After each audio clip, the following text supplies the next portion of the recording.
Hi, my name is Dr. Liz Corcoran. I am the chair of the Down Syndrome Research Foundation. And today I am joined by the lovely Lauren Jenner, who is a researcher from the University of Surrey. And she's going to be telling us a little bit about their new study that I don't want to spoil it and give away all the information. I want you to tell us about this, Lauren. I'm so excited to be able to start to bring researchers to the community because I think it's really important that families get a chance to meet you guys and see how lovely you are and see how important it is, the work that you're doing. And I'm hoping that it means that you can get more people involved and interested in research. So tell us a little bit about yourself, first of all, Lauren. Tell us, what's your background? Yeah, so at the moment I'm a PhD student, so I'm in the second year of my PhD. So what that really involves is that I just do research every day. So I'm based at the University of Surrey, and my PhD looks at autism and social cognition in children with genetic syndromes, but we can go a bit more into that later. Before I started my PhD, I worked as an assistant psychologist in the NHS. I worked in a neurodevelopmental pathway, so I observed quite a lot of autism assessments for people with different intellectual disabilities or genetic syndromes. And then also prior to that, while I was at university, I was a personal assistant with a young man who had a diagnosis of Down syndrome and autism. So it's all kind of geared me up quite nicely to where I am today, and it's given me a different perspective on, I guess, the area of research and why it's important. So yeah, a little bit about The me. path has been building for you. Yeah. Well, the And path's it's actually been building for me for years because I've got a brother at home he's got quite a severe learning disability and autism. So yeah, it's been something that has constantly been a big passion of mine, and I'm very happy to be where I am now. So I am also a sibling, and I'm yeah, sure you know about the research that siblings of people with disabilities are more likely to go into the professions that we're both now in. So we're fulfilling that stereotype. So yeah, it's lovely. one of them was. Yeah, Yeah. So, it's okay, so important. you've got a background in psychology and you've sort of done a bit of sort of clinical work. What Yeah. do you mean when you say people with neurodevelopmental conditions? What is that? So when we think about neurodevelopmental conditions, it is a very broad term which can mean lots of different things. So we can think about people with autism, but lots of autistic people have an IQ which we would say is in the normal range. So Mhm. I suppose a term that's been used in the past is that they're high functioning. I mean, there's some debate around whether we should be saying that now, but Yeah. they're, they could be like university students or not necessarily someone with an intellectual disability. But also within neurodevelopmental conditions or disorders, we also see people who have an intellectual disability, and then what that means is someone who has an IQ that is slightly lower and also may have some difficulties with adaptive skills. Mhm. Um, it can also be someone who may have ADHD, so attention deficit hyperactivity disorder, someone with tics and Tourette's. Um, so lots of different things fall under that umbrella, but we also would class those that have Down syndrome as being within the kind of broad term of neurodevelopmental condition, because it's a genetic syndrome that's associated with a learning disability or intellectual disability. That's the kind of phrase that we would use in the literature, but I'm aware in services it's A more bit termed different. learning disability, but Yeah. the thing, yeah. Yeah, so it's a massive sort of umbrella of lots of different conditions. One of the things we're involved in is the Embracing Complexity Coalition, and it's a group of charities that have come together because actually what we see is that it's more common that people have more than one Yeah. neurodevelopmental condition. And for our community, dual diagnosis, so Down syndrome and autism are one of the groups of people that I think, or I was just telling you before we went live, are underserved from research. So I'm so excited that you guys are doing this research because you want to understand Down syndrome and autism a little bit better. Can you tell us a little bit more about the study then? Yeah, so I suppose if I start with like the rationale behind why we're interested in looking at Down syndrome and autism. So there's lots of different reasons for why this is a really important thing for us to be researching. So one of the main reasons is because we know that lots of children with different genetic syndromes go on to receive a diagnosis of autism. However, that tends to happen quite late on in life. So there's something called diagnostic overshadowing. So lots of we these know a children, lot about it. It is a big pain in the backside. yeah. So what our research tries to do is bring light to the fact that these children may have a diagnosis of autism, but it may not look exactly like what you expect autism to look like. And I suppose that the Down syndrome community is a really important example of that, because lots of children with Down syndrome are thought to have incredibly good social skills, and many of them do, whereas there will be some individuals that struggle in some areas, and that might be to do with the fact that they have this dual diagnosis of autism that hasn't been picked up. So I suppose that what our research does is it firstly looks at Down syndrome and looks at understanding the profile of autism and Down syndrome. So what it looks like on a behavioural level. So how do these children present like day to day? What are their day-to-day lives like, and what are their social interactions like? Do we see significant repetitive behaviours, which we'd expect in autism? But then also looking kind of a little bit lower down at how their kind of thinking style and how they're processing social information. Mm-hmm. So what my research does is kind of tries to pair those two things together. Mm-hmm. So are having a look at different people's behaviour, so different individuals with Down syndrome's behaviour, mm-hmm. and seeing whether that is predicted at all by these differences in thinking styles, or differences in ways that they process social information. Mm-hmm. So I can go a little bit into more detail on what I mean by like social processing and thinking styles, if you'd like, because that's psychology speak, isn't it? So it's a bit of an ambiguous term. So when we talk about thinking styles, I mean, some people might be aware of this if they've come across the autism literature, but when we look at autism, for example, we'd expect children to show some differences in how they process and understand social information. So if they were to look at a face and the face was to look towards an object, we wouldn't necessarily expect that individual with autism to process the fact that that gaze of the person has switched to look at the object and then jointly attend to that object. Mm-hmm. So the way that they process the social information is slightly different. So they may not be really understanding the salience of the eye area. We might also find that when they look at social scenes, so if they look at an image of someone who is in a coffee shop, mm-hmm. having an interaction with someone, they might not be looking back and forth between those two people interacting. They may be more interested in the kind of stack of cups in the background, or all of the different lined up or something like that. So all of those kind of different ways of processing social information are thought to potentially lead to why we see differences in how people with autism then interact socially. Because if you're not attending to social information or understanding the salience of certain things, so not understanding the salience of the eye area, mm-hmm. Then that's going to really influence how you then use that information day to day in your social interactions. Okay. So that's why we're interested in this idea of social processing, or social cognition, we call it in the literature, but cognition is a big and scary word. So I tend to use social processing when explaining the study. So yeah, that's what we're kind of mainly interested in, is pairing that together with autism and Down syndrome. So presumably what you guys are hoping is that if they can understand better about how does autism look in people and children with Down syndrome, that we will be able to maybe improve and mean that diagnosis can happen sooner. And that means that supports can happen sooner. Is that right? Exactly. So, I mean, if I think back so I gave the example of attending to where someone's looking. So mm-hmm. that's an example. So we call that joint attention.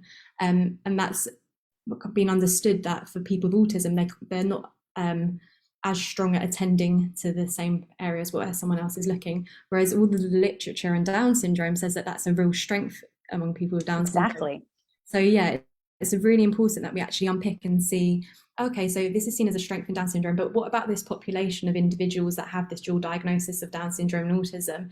Is that something that they also struggle with, or actually is it a relative strength, and therefore in a context of an autism assessment might not be picked up as an autism trait because that's not part of the criteria, like they're not meeting that part of the criteria, if that makes sense. So that's the real kind of reason why research is important, to have a look at these subtleties which may be characteristic of Down syndrome, and highlighting the fact that potentially someone could have Down syndrome and autism and also be able to jointly attend to social information. And so that's what we're hoping to kind of really refine what this profile of autism looks like in Down syndrome, and the potential mechanisms that could lead to that profile.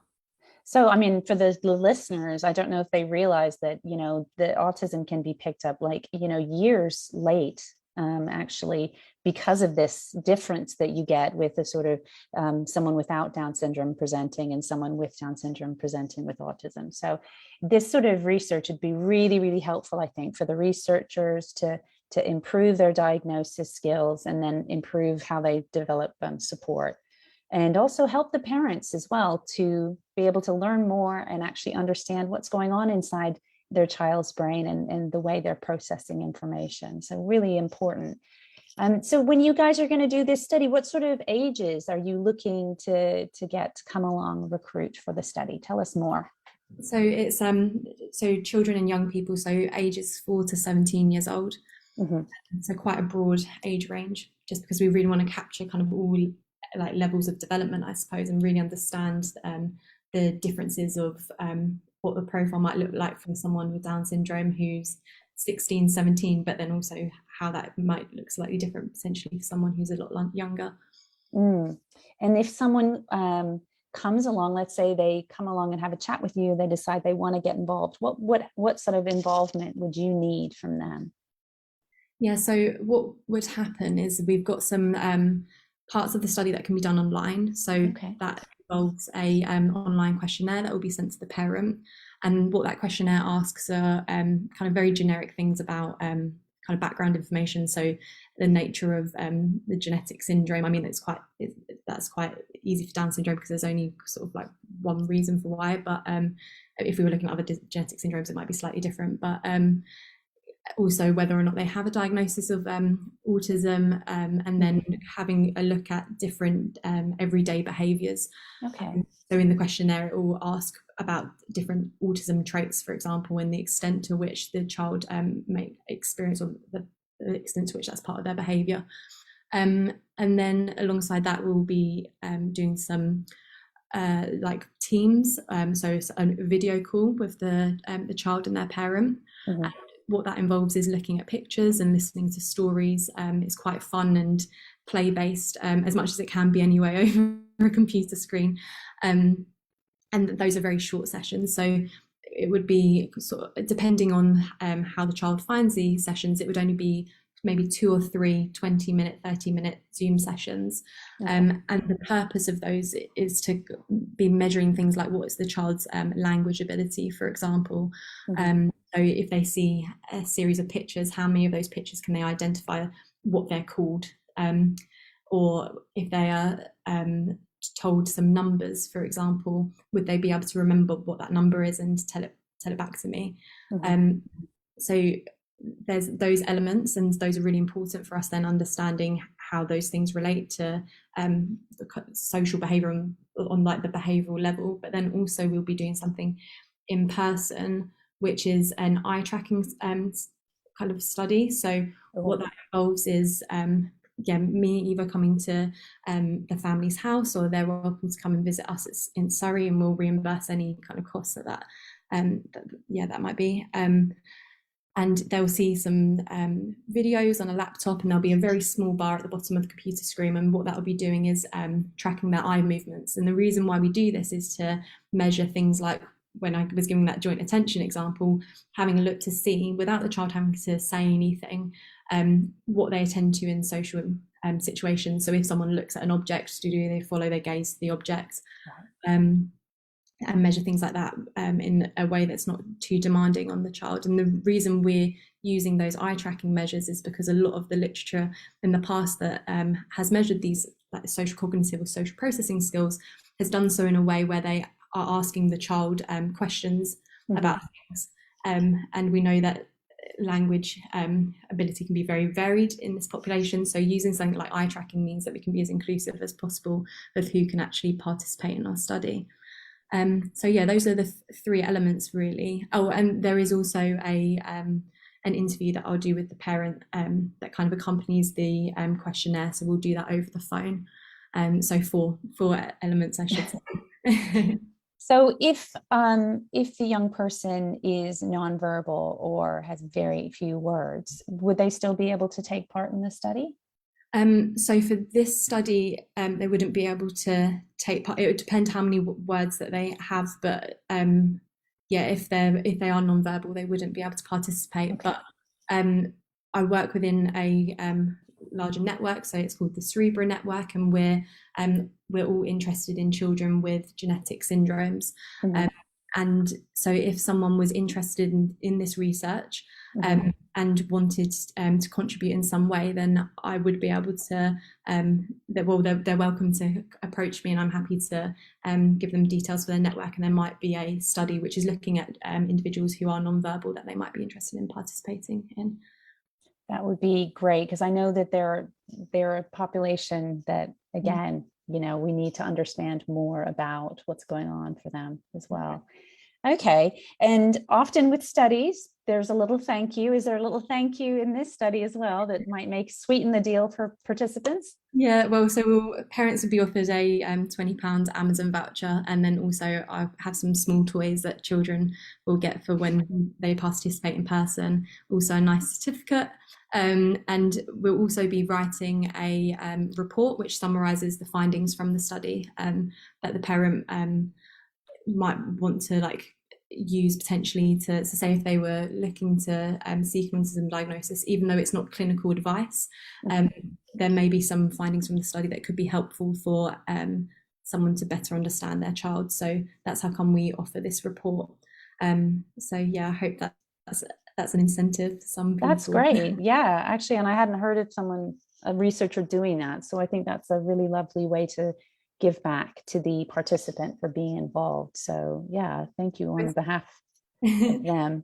It's important because a lot of our findings, we write them for these big fancy journals, which of course is really important for us expanding knowledge on a wide scale. But actually what's really important is that the person who's participated is benefiting from the knowledge that we've gained as well. So yeah, that's the reason why we would like to do that. Absolutely. And we feel so strongly about facilitating that as a charity, really, you know, bringing back that information to the very community, and just remembering that, you know, as researchers, it is lovely to feed back to your people who gave you the money. It's lovely to feed back to the universities, but don't forget, you know, the community who you're researching, isn't it? None of it would be possible if it wasn't for them. So yeah, exactly. Any kind of closing thoughts for us, Lauren, about the study? Any last minute kind of things you want to convey today? I'm trying to think. I think I've covered most things, to be honest. Oh yeah, I'm not sure if I do have much else really to add. Is there anything at all that is still slightly unclear, or do you? No, I hope that people have a good understanding. We're going to release a blog. It'll come out and people will get it in their inbox as well, telling them more details about your study. And if they have any questions, you're available and can answer them. Yeah. And I think even if people aren't entirely sure whether they want to participate in the study, but if there's anything that I've said that they would just like to chat more about, then they're welcome to contact me. I think my contact details are on the advert. Yes. There is actually one question. If the child had other sort of medical diagnoses, such as say a stroke or affected speech, would that rule them out being involved, or would you want to talk with the parent more to understand? Yeah, I think it's really on a case-by-case basis. I would never say to a parent, no, you can't. I think lots of things kind of come into it. It would be both whether it would be appropriate for them to take part in the study based off of kind of like our criteria, which isn't a very like hard criteria, but also whether the child themselves are going to be able to participate and actually enjoy the study. So if it's a case that a child, and I suppose this is why with the when we're speaking about language ability, it's important that the child is actually able to engage in the task. So we could try and encourage them as much as they can, but if their language it's going to limit them, I wouldn't want to feel them to feel like they are like not doing well. Failing, yes. We never say that in every research study. The child is great and they've done an amazing job, but yeah, so definitely on a case-by-case basis, but welcome to contact me, that's fine.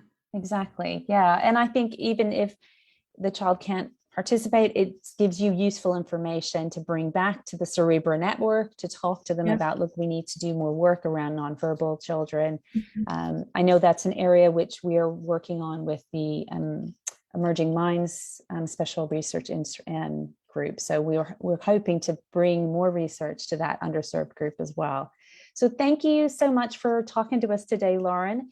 And we hope that it brings some more participants for your research. And we're just pleased to be able to feature what you're doing today. So thank you so much. Thank you so much for giving me the opportunity to talk about it. Thank you. Bye, everybody.